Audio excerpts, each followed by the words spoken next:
Good morning students. આજના મેથ્સના bridge કોર્સના લેક્ચરમાં આપ સર્વને હું હૃદયપૂર્વક આવકારું છું. લાસ્ટ લેક્ચરની અંદર આપણે સંખ્યાઓની માહિતી મેળવી, ચાવી જોઈ. હવે આજનો જે લેક્ચર છે એની અંદર આપણે સંખ્યાઓ વિશે જ માહિતી મેળવવાની છે. તો સૌપ્રથમ આપણે સંખ્યાઓ વિશે માહિતી મેળવી લઈએ. તો સંખ્યાઓ છે એ સંખ્યાઓના કેટલા પ્રકાર હોય છે? તો તમે પાંચમા ધોરણની અંદર સંખ્યાઓ વિશે જોઈ ગયા, જેમાં એક સંખ્યા હતી પ્રાકૃતિક સંખ્યા, એક સંખ્યા હતી પૂર્ણ સંખ્યા. પ્રાકૃતિક સંખ્યા અને પૂર્ણ સંખ્યાનો તમે પૂર્ણ પરિચય મેળવ્યો.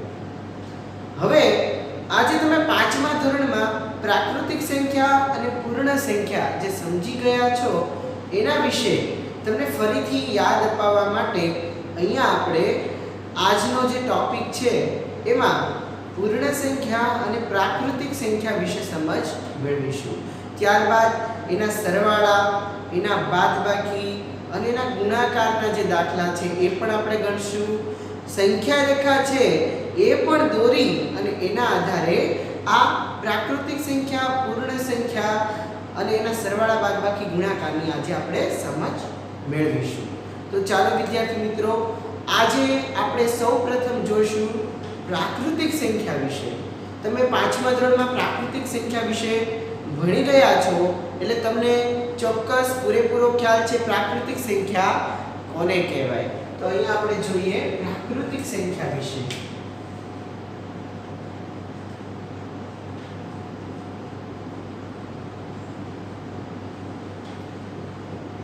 પ્રાકૃતિક સંખ્યા, પ્રાકૃતિક આ શબ્દ છે એના ઉપરથી જ તમે કહી શકો કે આ જે સંખ્યા છે કુદરતી સંખ્યા છે. કુદરતી, અને આપણે અંગ્રેજીમાં કહીએ છીએ નેચરલ નંબર્સ, એટલે કે કુદરતી સંખ્યા.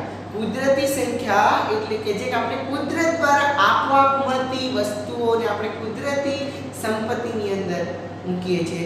એમ જે કુદરત દ્વારા મળી આવતી સંખ્યા હોય એ સંખ્યાને આપણે પ્રાકૃતિક સંખ્યા કહીએ છીએ, જેની કોઈ શોધ કરી નથી, પરંતુ આ સંખ્યા આપણને કુદરત દ્વારા મળી આવેલી હોવાથી પ્રાકૃતિક સંખ્યા, નેચરલ નંબર આપણે એને કહીએ છીએ. તો કે પ્રાકૃતિક સંખ્યા છે એની શરૂઆત ક્યાંથી થાય છે? તો કે પ્રાકૃતિક સંખ્યાની શરૂઆત છે એ 1 થી થાય છે.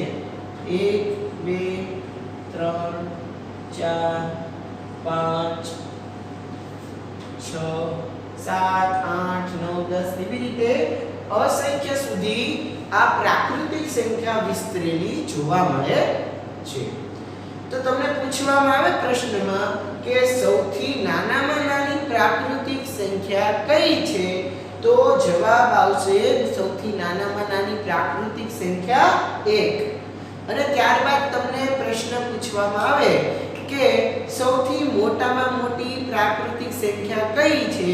તો એનો જવાબ આવશે કે પ્રાકૃતિક સંખ્યાઓ અનંત સુધી વિસ્તરેલી જોવા મળે છે, એટલે કે અસંખ્ય સુધીની છે, એટલે એનો કોઈ છેડો જોવા મળતો નથી. તો અહીંયા આપણે લખશું સૌથી નાની પ્રાકૃતિક સંખ્યા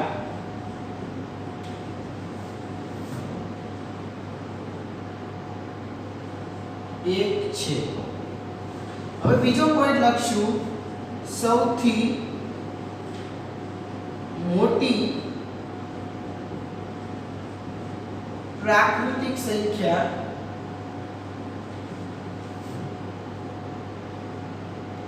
અનંત સુધી વિસ્તરેલી છે.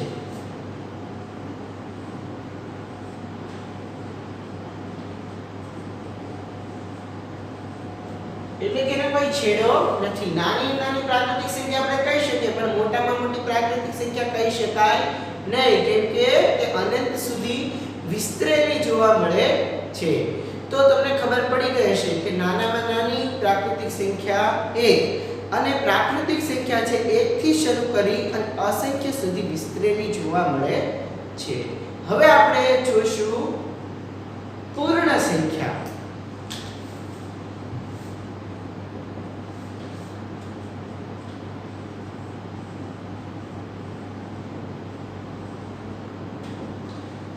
સંખ્યા, તો કે પૂર્ણ સંખ્યાને આપણે અંગ્રેજીમાં કહીએ છીએ વોલ નંબર્સ. પૂર્ણ સંખ્યા એટલે કે પૂર્ણ થઈ ગઈ એટલા માટે આપણે એને પૂર્ણ સંખ્યા છે એના નામથી ઓળખીએ છીએ. કેમ કે તમે જોઈ શકો છો કે પ્રાકૃતિક સંખ્યાની શરૂઆત છે 1 થી લઈને અસંખ્ય સુધી થાય છે, બરાબર, પણ આની અંદર એક જ અંક છે એ ઘટે છે. તો કે કયો અંક ઘટે છે? તો ઘટે છે 0. એટલા માટે તમે કહી શકશો કે 0 થી લઈ અને અસંખ્ય સુધીની સંખ્યાઓ છે એ પૂર્ણ સંખ્યામાં આવી શકે છે. તો પૂર્ણ સંખ્યાની શરૂઆત 0 થી થાય છે.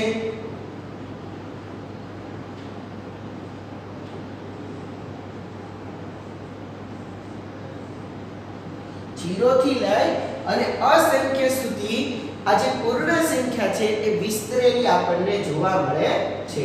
તો આની અંદર સૌથી નાનામાં નાની પૂર્ણ સંખ્યા આપણે કહી શકશું 0. સૌથી નાની પૂર્ણ સંખ્યા 0 છે. સૌથી નાની સૌથી મોટી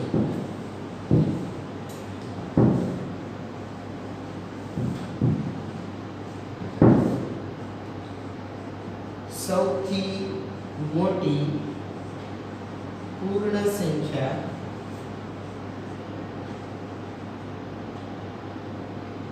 અનંત સુધી વિસ્તરેલી. તો આવી રીતે કહી શકીએ છીએ આપણે કે પૂર્ણ સંખ્યામાં સૌથી નાનામાં નાની 0 અને મોટામાં મોટી પૂર્ણ સંખ્યા આપણે મેળવી શકતા નથી, કેમ કે એ અનંત સુધી વિસ્તરેલી આપણને જોવા મળે છે. હવે આપણે સંખ્યા રેખાના આધારે પૂર્ણ સંખ્યા અને પ્રાકૃતિક સંખ્યા છે એનો વધારે પરિચય મેળવીએ.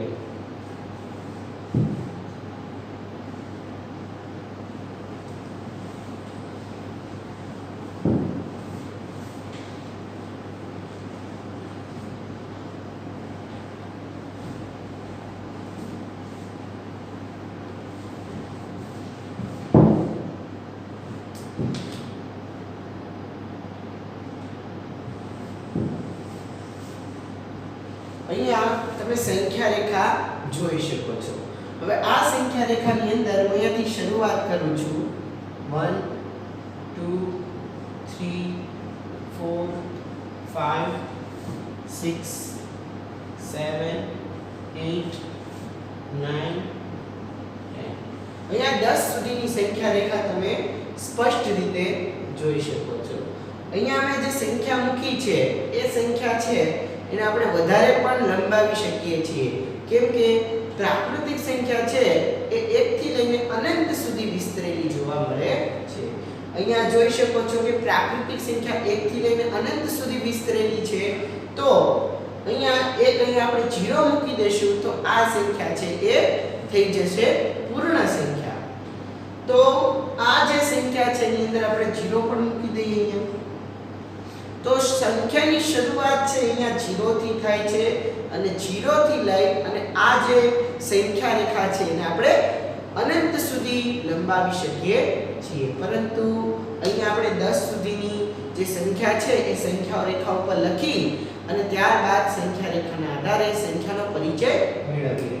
તો અહીંયા આ જે સંખ્યા રેખા છે એમાં તમે જમણી બાજુ જશો તો સંખ્યા છે એ વધતી જશે. હવે હું અહીંયા ઊભો છું, બરાબર, દાખલા તરીકે હું 2 ના સ્થાન ઉપર ઊભો છું તો હું આગળ જઈશ એટલે 3 4 એવી રીતે મારું સ્થાન છે એ જેમ જેમ હું જમણી બાજુ જાઉં છું એમ મારા સ્થાનમાં વધારો થાય છે. પરંતુ હું પાછો ડાબી બાજુ આવું એટલા માટે મારું સ્થાન છે એ ઘટતું જશે. તો આ રીતે આપણે કહી શકીએ કે જમણી બાજુ જતા સંખ્યામાં વધારો થાય છે અને ડાબી બાજુ આવતા સંખ્યામાં ઘટાડો થાય છે. એટલે કે જમણી બાજુ જો જવામાં આવે તો એને આપણે કહીશું સરવાળાની ક્રિયા, એડિશન. જ્યારે ડાબી બાજુ જવાની ક્રિયા છે એને આપણે કહીશું બાદબાકી, બરાબર, સબટ્રેક્શન.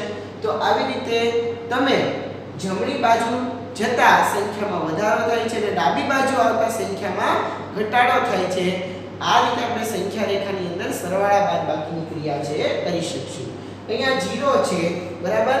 0 ની જમણી બાજુએ હું અહીંયા 4 ઉપર જાઉં તો સંખ્યા છે એ વધે છે. જ્યારે ડાબી બાજુ તરફ આવીએ તો સંખ્યા છે એમાં ઘટાડો નોંધાય છે.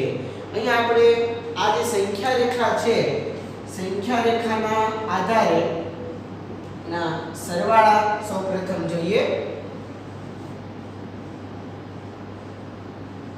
તો સરવાળાની ક્રિયાની અંદર આપણે કોઈ એક સંખ્યા લખીએ 3 + 5. 3 + 5, તમને બધાને ખબર છે 3 + 5 બરાબર થશે 8. પરંતુ આપણે સંખ્યા રેખાના આધારે સમજવું હોય, બરાબર, તો અહીંયા આપણે 3 ઉપર ટાર્ગેટ કરવો પડશે. અહીંયા આપણે 3 ઉપર જશું. હવે આ 3 ઉપર જઈ અને એમાં પ્લસ કેટલા કરવાના છે? 5 પ્લસ કરવાના છે 5. અહીંયા 3 ઉપર આપણે રહેવાનું છે અને અહીંયા આપણે ક્રિયા કીધી છે સરવાળાની. સરવાળાની ક્રિયા હોય એટલે આપણે જવાનું જમણી બાજુ. કેટલા કદમ?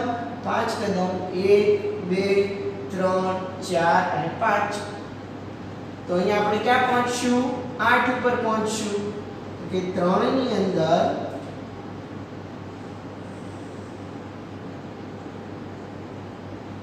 આપણે અહીંયા સરવાળાની ક્રિયા જે કરી છે, બરાબર, 3 + 5 = 8. તો આપણને 3 માં 5 ઉમેર્યા બાદ આ જે સંખ્યા રેખા છે એના આધારે આપણે 8 મેળવી શકીએ છીએ. હવે કોઈ બીજું ઉદાહરણ છે એ આપણે સમજીએ. તો આવી રીતે સંખ્યા રેખાના આધારે તમે સરવાળા છે એની ક્રિયા કરી શકો છો.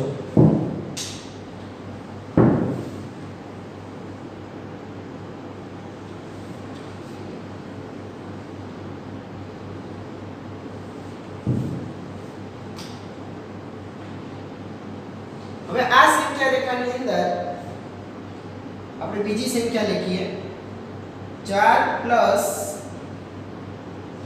5. 4 ને 5 થાય 9, બરાબર. હવે આપણે સંખ્યા રેખાની અંદર અહીંયા 4 ઉપર રાખશું, બરાબર. હવે 4 ઉપર રાખ્યા બાદ સરવાળાની ક્રિયા કરવાની કીધી છે અને +5 કરવાના છે. 5 કદમ આપણે જવું પડશે કઈ બાજુ? જમણી બાજુ 5 કદમ. 1 2 3 4 અને 5. આપણે 5 કદમ જશું તો આપણને મળશે 9. આવી રીતે 4 + 5 = 9. તો આમ તમે જોઈ શકો છો કે સરવાળાની ક્રિયા કરવા માટે જમણી બાજુ જવું પડે છે અને આપણે 4 કીધા એટલે આપણે 4 ઉપર ઊભા રહીશું. 4 ઉપર ઊભા રહીને 5 કદમ જમણી બાજુ જશું એટલે આપણને આપણો જવાબ છે મળી જાય છે. આ રીતે આપણે બાદબાકીની ક્રિયા પણ કરીએ છીએ. બાદબાકીની ક્રિયા છે એ સરવાળાની ક્રિયા કરતા વિરુદ્ધની ક્રિયા છે. કેમ કે સરવાળાની ક્રિયાની અંદર આપણે જમણી બાજુ તરફ ખસતા હતા, પરંતુ આ જે બાદબાકીની ક્રિયા છે એમાં આપણે ડાબી બાજુ ખસવું પડે છે. આપણને જેટલા કદમ કીધા હોય આપણે એના પણ ઉદાહરણ છે જોઈ શકીએ છીએ. હવે અહીંયા આપણે કોઈ પ્રવૃત્તિ કરવી હોય તો પણ કરી શકીએ. વિદ્યાર્થીઓ છે એને અહીંયા જો મારી સામે અત્યારે તો આ સ્થિતિમાં સ્ટુડન્ટ નથી એટલા માટે, નહીં તો એ ચોક્કસ પ્રવૃત્તિ કરે કે જેની અંદર એક હરોળની અંદર રોલ નંબર વાઇઝ વિદ્યાર્થીઓ છે એને ગોઠવણી કર્યા બાદ 2 નંબરનો સ્ટુડન્ટ હોય, બરાબર, એને હું 2 ના સ્થાન ઉપર રાખી, બરાબર, એનેથી એને કહું કે તારે 4 કદમ આગળ જવાનું છે. તો કે 2 + 4, 2 ની અંદર 4 નાખીએ એટલે આપણને 6 મળે. તો એ ક્યાં પહોંચશે? જે છઠ્ઠા નંબરનો સ્ટુડન્ટ છે એની પાસે પહોંચશે. તો આવી રીતે પણ આપણે સરવાળાની ક્રિયા છે એ કરી શકીએ છીએ. પ્રવૃત્તિના આધારે કોઈ પણ વસ્તુઓ દ્વારા પણ આપણે આવી રીતે ગણતરી કરી અને સરવાળાની ક્રિયાઓ છે એ ચોક્કસ રીતે કરી શકીએ છીએ. હવે આપણે બાદબાકીની ક્રિયા કરીએ.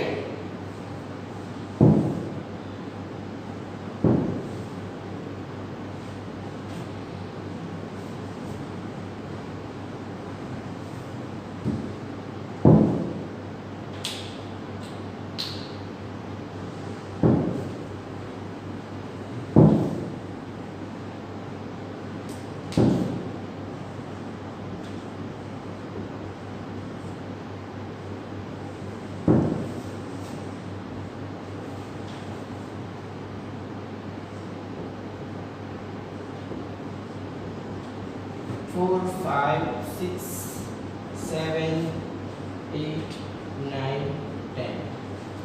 હવે અહીંયા પાછી આપણે સંખ્યા રેખા બાદબાકી માટે દોરી લીધી છે. તો બાદબાકીની અંદર આપણે ક્રિયા કરવા માટે તો કે ડાબી બાજુ જવું પડે છે. કેટલા સ્થાન કે આપણે સંખ્યા આપેલી હોય એના ઉપરથી કહી શકીએ છીએ. અહીંયા હું કરું છું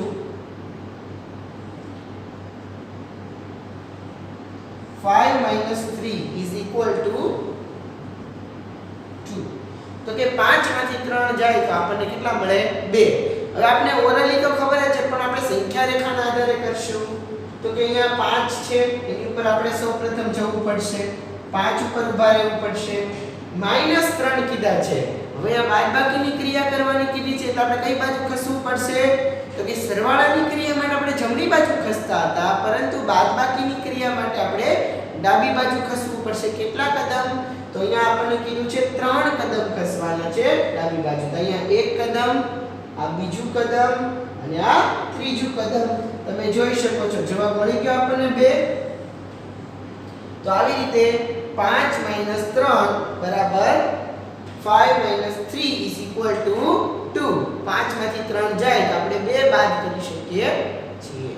તો 5 માંથી 3 જાય તો આપણને જવાબ 2 મળે છે. એ તમે અહીંયા જોઈ શકો છો. હવે આપણે સંખ્યા રેખાના આધારે કોઈ બીજી સંખ્યા છે ઈ લઈને આપણે જોઈએ તો કે 10. 10 માંથી આપણે બાદ કરશું 3. 10 માંથી 3 બાદ કરીએ એટલે આપણને મળે છે 7. તો સૌપ્રથમ આપણે 10 ઉપર જશું. 10 ઉપર ઊભા રહ્યા બાદ એમાંથી આપણે 3 ની બાદબાકી કરશું. તો કે આ 1 2 અને 3 કઈ બાજુ ગયા આપણે? તો કે ડાબી બાજુ. કેટલા કદમ? 3 કદમ. તો અહીંયા આપણને જવાબ છે એ મળે છે 7. તો 10 માંથી 3 બાદ કરીએ તો આવી રીતે આપણે 7 છે જવાબ મેળવી શકીએ. હવે તમે બોર્ડ ઉપર જોઈ શકો છો સરવાળાની ક્રિયા માટે આપણે જમણી બાજુ ખસવું પડે છે. એવી જ રીતે બાદબાકીની ક્રિયા માટે આપણે ડાબી બાજુ ખસવું પડે છે. બરાબર? તો આવી રીતે તમે સરવાળા અને બાદબાકી છે એ કરી શકો છો સંખ્યા રેખાના આધારે. હવે આપણે આગળની જે ક્રિયા છે એ છે ગુણાકારની ક્રિયા. એ સરવાળા અને બાદબાકી કરતા થોડી જુદી પ્રકારની એની રીત છે પણ તમે સમજશો એટલે તરત જ તમને સમજાઈ જશે. અહીંયા ધ્યાન આપજો ખાસ. ગણિત વિષય છે. ગણિત વિષયની અંદર કોઈ પણ દાખલા ગણવા હોય તો એના માટે ધ્યાન તમારું છે એ માત્ર ને માત્ર ભણવા ઉપર હોવું જોઈએ તો જ તમે શીખી શકો છો. બરાબર? એટલે ખાસ તમારું ધ્યાન એકાગ્ર કરો અને અહીંયા ધ્યાન રાખશો તો તમને સરસ રીતે બધું ચોક્કસપણે સમજાઈ જશે.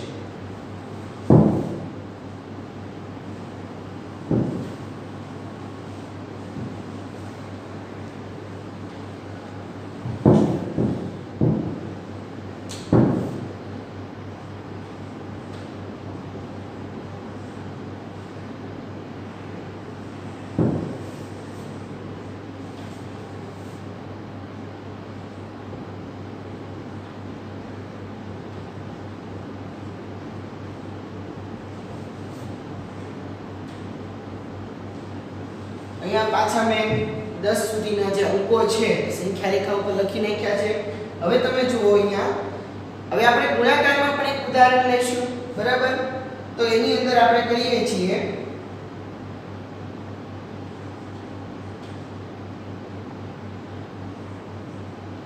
2 ચોક. 2 ચોક કેટલા થશે?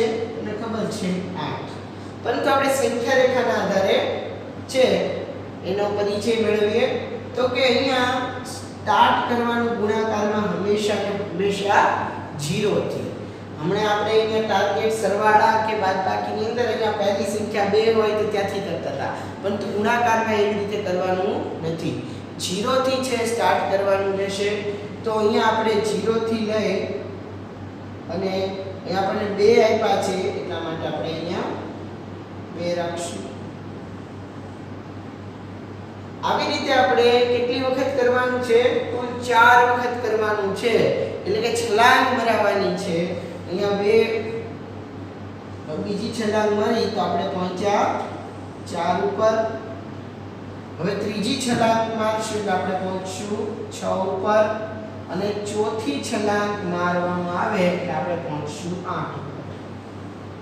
અહીંયા 2 આપેલા છે બરાબર, મલ્ટીપ્લિકેશન કરવાનું છે 2 નું 4 સાથે, એટલે અહીંયા 2 છે એટલા માટે અહીંયા આપણે 2 જે સંખ્યાઓનું અંતર છે લઈએ છીએ અને 2 સંખ્યાઓના અંતર લીધા બાદ એને કુલ આપણે 4 વખત કુદાવવાના છે, ઠેકડા મરાવવાના છે. તો 4 વખત આપણે એને કુદાવશું તો આપણને જવાબ છે એ 8 મળે છે. તો આવી રીતે આપણે જોઈ શકીએ છીએ કે 2 ચોક 8.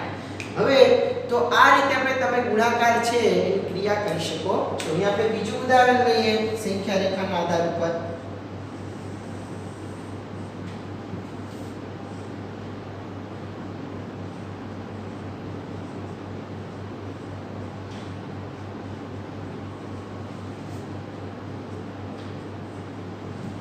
હવે હું બીજી સંખ્યા લખું છું 3 તેરી 9 બરાબર. તો અહીંયા પણ આપણે 0 ઉપર રાખશું. અહીંયા 3 આપણને કીધા છે 3 લેવાના અને કૂદકા પણ 3 જ મરાવવાના છે, સંખ્યા પણ 3 લેવાની છે. અહીંયા આપણે 3 લીધા, ફરીથી 1 2 3, ફરીથી 1 2 3. તો અહીંયા આપણને જવાબ છે કે 9 મળી ગયો. કુલ આપણે 3 કૂદકા છે બરાબર, 3 વખત ઠેકવાની ક્રિયા કરી અને 3 સંખ્યાઓ છે એ જૂથમાં લીધી. તો એવી રીતે લેશું તો આપણને જે જવાબ છે 9 મળે છે. અને ખાસ યાદ રાખજો કે શરૂઆત છે એ ગુણાકારની ક્રિયામાં 0 થી કરવાની છે.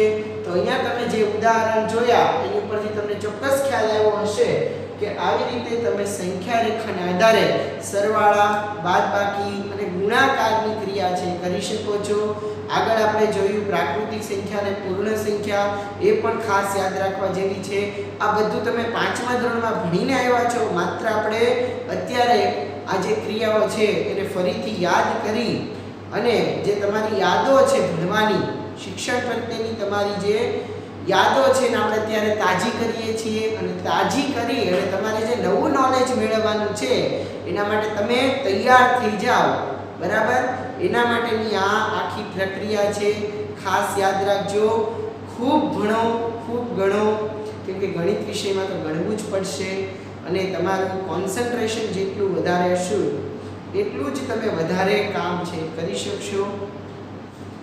આપણે સંખ્યા રેખાનો પરિચય મેળવ્યો. સંખ્યા રેખાની અંદર તમે જોયું કે માત્ર આપણે પ્રાકૃતિક સંખ્યા અને પૂર્ણ સંખ્યા, આ બંને સંખ્યા છે એને સંખ્યા રેખા ઉપર લખી અને આપણે સંખ્યાના સરવાળા, બાદબાકી અને જે ગુણાકારની ક્રિયા હતી તે કરી.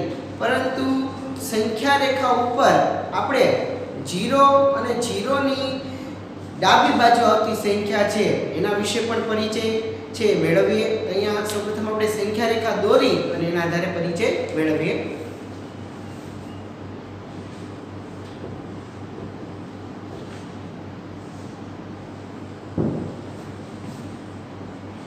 હવે આ જે સંખ્યા રેખા છે એમાં આપણે બરાબર વચ્ચે અંક છે એ લખશું 0. 0 છે એની જમણી બાજુ આપણે જશું એમ સંખ્યા છે એના સ્થાનમાં વધારો થતો જાય છે, તે આપણે આગળ જોયું. તો જમણી બાજુ જેમ જેમ જશું એમ સંખ્યા વધારો થાય છે. અહીંયા 1 2 3 4 5 6 7, અહીંયા આપણે 8 સુધી લખીએ. આ જે સંખ્યા રેખા છે એને આપણે અનંત સુધી વિસ્તારી શકીએ છીએ. હવે આ બાજુ ડાબી બાજુ જેમ જેમ જશું એમ સંખ્યાના કદમાં ઘટાડો થતો જાય છે. તો 0 ની ડાબી બાજુ આવશે અહીંયા -1 -2 -3 -4 -5. એવી રીતે આ બાજુ ડાબી બાજુ જશું એમ સંખ્યાઓ છે એના કદમાં ઘટાડો થતો જાય છે અને સંખ્યાઓ જેમ જેમ આગળ જશું એમ સંખ્યા નાની બનતી જાય છે. અહીંયા તમે જોઈ શકો છો આ જે 0 છે એ આ બાજુની જે સંખ્યા છે, જે જમણી બાજુ આવેલી સંખ્યા છે એની કરતા મોટો છે અને જે 0 છે એ જે ડાબી બાજુ આવેલી સંખ્યા કરતા નાનો ગણાય છે. તો આપણે જમણી બાજુ આવેલી સંખ્યાને શું કહીશું?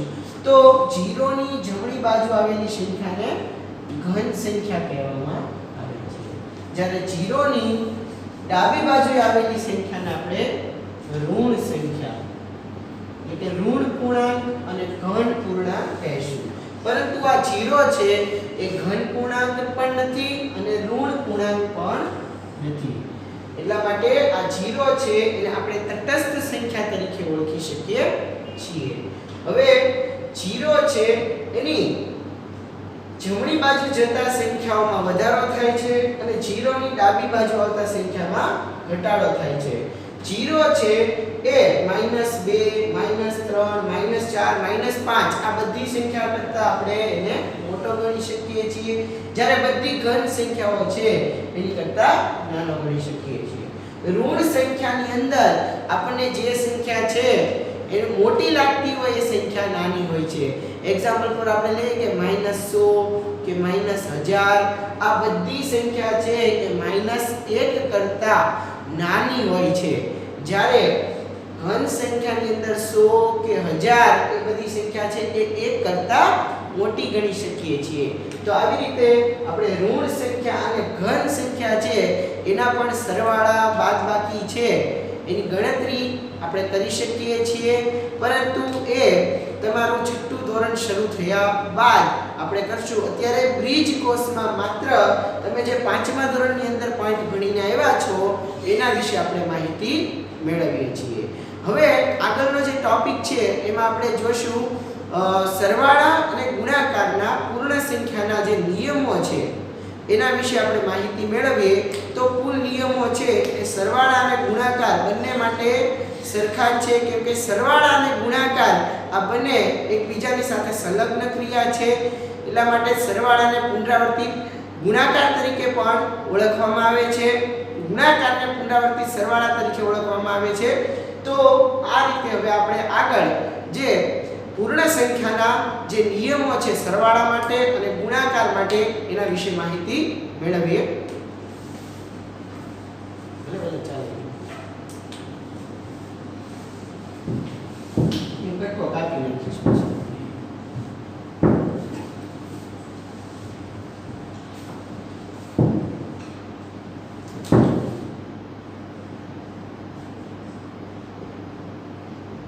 પૂર્ણ સંખ્યાના નિયમો, જેમાં પહેલો નિયમ છે કે કોઈ પણ બે પૂર્ણ સંખ્યા છે એનો એકબીજા સાથે સરવાળો કરવામાં આવે કે ગુણાકારની ક્રિયા કરવામાં આવે તો આપણને જે પરિણામ છે એ પૂર્ણ સંખ્યા જ મળે છે. તો આ જે છે પહેલો નિયમ એ ગુણાકાર અને સરવાળા આ બંને ક્રિયા માટે લાગુ પડે છે કે કોઈ પણ બે જે સરવાળા અને ગુણાકારની ક્રિયા છે કરવામાં આવે, બે પૂર્ણ સંખ્યા છે ગુણાકાર હોય કે સરવાળો હોય તેનું પરિણામ છે એ પણ આપણે પૂર્ણ સંખ્યા જ મેળવી શકીએ છીએ. અહીંયા આપણે એક્ઝામ્પલ લઈએ.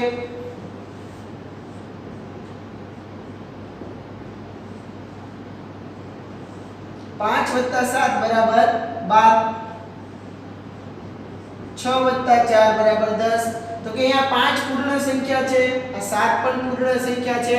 આપણને જે પરિણામ બહાર મળે છે એ પણ પૂર્ણ સંખ્યા થાય છે. અહીંયા 6 પૂર્ણ સંખ્યા, 4 પૂર્ણ સંખ્યા, એ પરિણામમાં જે 10 મળે છે એ પણ પૂર્ણ સંખ્યા મળે છે. તો આવી રીતે પૂર્ણ સંખ્યાનો જે પહેલો નિયમ છે એના વિશે તમે જોઈ શકો છો કે બે પૂર્ણ સંખ્યાનો સરવાળો કે ગુણાકારની ક્રિયા કરવામાં આવે તો પરિણામ છે એ પણ પૂર્ણ સંખ્યા જ મળે છે. અને આપણે ગુણાકારનું ઉદાહરણ લઈએ. 3 × 12,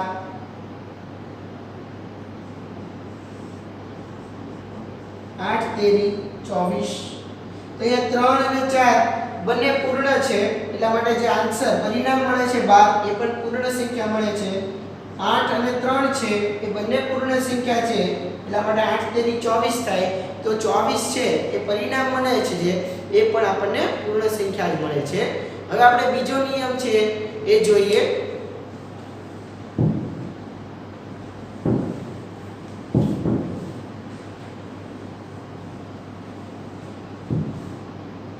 બીજો નિયમ છે ક્રમનો નિયમ, કે જેની અંદર કોઈ પણ સંખ્યા છે એના ક્રમની અદલાબદલી કરવામાં આવે, ક્રમમાં ફેરફાર કરવામાં આવે તો છે એના પરિણામમાં કોઈ ફેર પડતો નથી. અહીં આપણે ઉદાહરણ છે એના આધારે વધારે માહિતી મેળવીએ.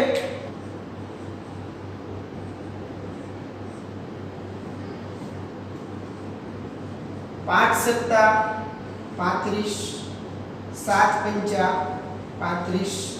તો અહીંયા તમે જોઈ શકો છો 5 અને 7 આ બંનેના ક્રમ છે. અહીંયા બીજી સંખ્યા જે લખી છે એમાં ઉલટાવી નાખવામાં આવ્યા છે તો પણ પરિણામમાં કોઈ ફેર પડતો નથી. એટલા માટે ક્રમનો નિયમ છે એ સરવાળા માટે અને ગુણાકાર બંને માટે સરખો રહે છે અને બંનેની અંદર આપણે ક્રમની અદલાબદલી કરીએ છીએ છતાં પરિણામમાં કોઈ ફેર પડતો નથી. હવે આપણે ત્રીજા નિયમ વિશે જોઈએ.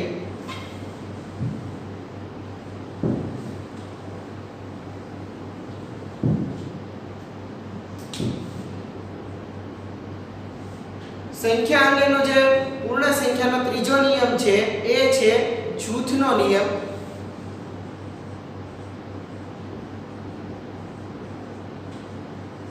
જૂથના નિયમની અંદર જે સંખ્યા આપણને આપેલી હશે એ જૂથમાં હશે. એટલા માટે કે બે કે બેથી વધારે સંખ્યા હોય ત્યારે જૂથમાં રહેલી સંખ્યા છે એનો પણ તમે સરવાળો કે ગુણાકારની ક્રિયા કરશો તો એના પણ પરિણામમાં કોઈ ફેર પડતો નથી. તો અહીં આપણે જૂથના નિયમ માટે સૌપ્રથમ સરવાળાની ક્રિયા કરીએ. તો અહીંયા આપણને આપેલા છે 5 + 3 + 4.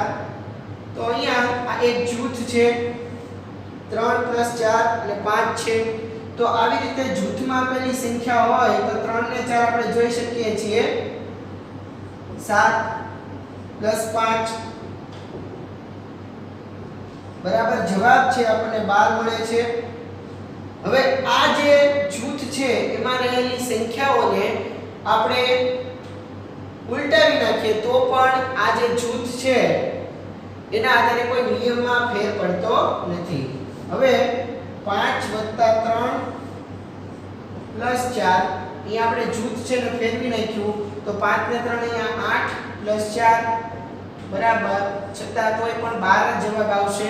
તો આવી રીતે જૂથનો નિયમ છે એમાં સંખ્યા છે એને કોઈ પણ અલગ અલગ જૂથમાં તમે વહેંચી નાખો તો પણ પરિણામમાં કોઈ ફેર પડતો નથી. હવે આપણે બીજું ઉદાહરણ છે એ લઈએ જૂથના નિયમમાં સરવાળા માટે.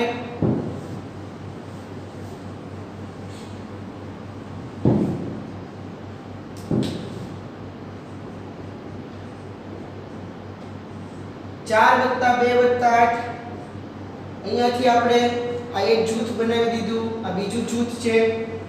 4 ને 2 અહીં આપણે 6 + 8 બરાબર અહીંયા 14 આવશે. એ જ રીતે આપણે આ જે જૂથ છે એને બીજી રીતે લખીએ. 4 + 2 + 8 છે એમાં 2 અને 8 નું એક જૂથ બનાવી નાખીએ. અહીંયા 4 ના 4 2 અને 8 છે બરાબર 10. 10 ને 4 આપણને મળશે 14. તો આ રીતે જૂથના નિયમ પ્રમાણે કોઈ પણ સંખ્યા છે એને અલગ અલગ જૂથમાં વિભાજિત કર્યા બાદ એની ગણતરી કરવામાં આવે તો પણ પરિણામમાં કોઈ ફેર પડતો નથી. હવે આપણે જૂથના નિયમની અંદર ગુણાકારનો ઉપયોગ કરીએ.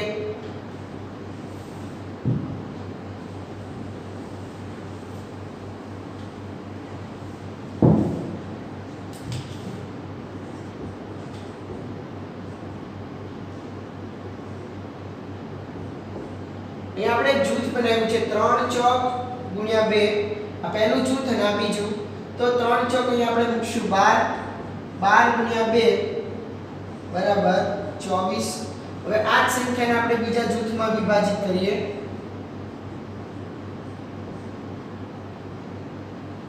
તો અહીંયા 4 દુ આપણે 8 મૂકશું. 8 તેરી 24. તો આ આધારે પણ આપણે ગુણાકાર છે એમાં પણ જૂથના નિયમનો ઉપયોગ કરી શકીએ છીએ. તો આ રીતે આપણે ત્રણ નિયમ જોયા. એ ત્રણેય નિયમ છે એની અંદર સંખ્યાઓ છે એને આપણે પહેલા નિયમમાં હતું કે બે પૂર્ણ સંખ્યા છે એનો સરવાળો કે ગુણાકાર કરતા આપણે પરિણામ પૂર્ણ સંખ્યા જ મળે છે. બીજો નિયમ હતો ક્રમનો નિયમ કે જેમાં સરવાળા અને ગુણાકાર માટે ક્રમ ઉલટાવી નાખવામાં આવે તો પણ પરિણામમાં કોઈ ફેર પડતો નથી. ત્રીજો નિયમ જે હતો કે જેની અંદર જૂથ છે એની અદલા બદલી કરવામાં આવે અને સરવાળા અને ગુણાકારની ક્રિયા કરવામાં આવે તો એના પરિણામમાં કોઈ પણ ફેર પડતો નથી. અને ત્યારબાદ હવે જે ચોથો નિયમ છે એ તટસ્થ સંખ્યા માટેનો નિયમ છે. એ પણ ગુણાકાર અને સરવાળા માટેનો નિયમ છે. તો આપણે અહીંયા જોઈએ.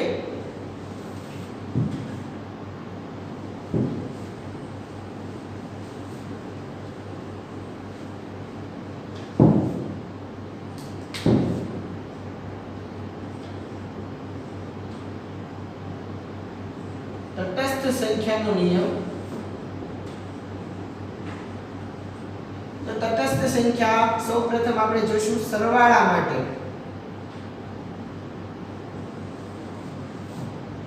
સરવાળા માટે તટસ્થ સંખ્યા છે 0 અને ગુણાકાર માટે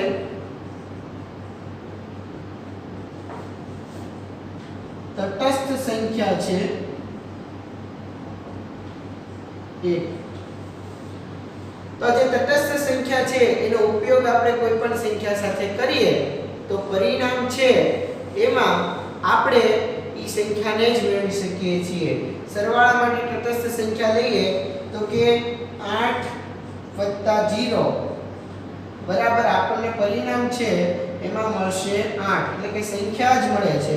એટલે કોઈ પણ સંખ્યા છે એની સાથે 0 નો સરવાળો કરીએ તો આપણને પરિણામમાં એ સંખ્યા જ મળે છે. એટલા માટે સરવાળા માટે તમે કહી શકો છો ચોક્કસ કે સરવાળા માટેની તટસ્થ સંખ્યા છે એને 0 ગણવામાં આવે છે. 1000 1 લાખ કે કોઈ પણ સંખ્યા હોય એનો સરવાળો છે એ 0 સાથે કરવામાં આવે તો આપણને પરિણામ છે એમાં સંખ્યા પોતે જ મળે છે. એટલા માટે સરવાળા માટે તટસ્થ સંખ્યા આપણે 0 ને ગણી શકીએ છીએ. એવી જ રીતે હવે ગુણાકાર માટે જોઈએ તો ગુણાકાર માટે તટસ્થ સંખ્યા છે 1. તો એ ગુણાકારની ક્રિયા આપણે કરીએ. 9 × 1 બરાબર આપણને મળશે 9. એટલે કે સંખ્યા પોતે જ મળે છે જ્યારે કોઈ પણ સંખ્યાનો ગુણાકાર છે એ 1 સાથે કરવામાં આવે તો આમ તટસ્થ સંખ્યાના નિયમમાં તમે જોઈ શકો છો કે ગુણાકાર માટે તટસ્થ સંખ્યા 1 અને સરવાળા માટે તટસ્થ સંખ્યા છે એ 0 છે. જેથી જે આ પરિણામ છે એમાં સંખ્યા પોતે જ આપણને મળે છે. તો આ રીતે તમે ચારે 4 નિયમો છે અને આ ઉપરાંત આપણે સંખ્યા રેખાની અંદર પણ ઘન સંખ્યા અને ઋણ સંખ્યાને 0 વિશેનો પરિચય મેળવ્યો. તો આ રીતે તમારે આજના હોમવર્કમાં આજે આપણે નિયમ ભણ્યા એ નિયમના ઉદાહરણો છે લખવાના રહેશે.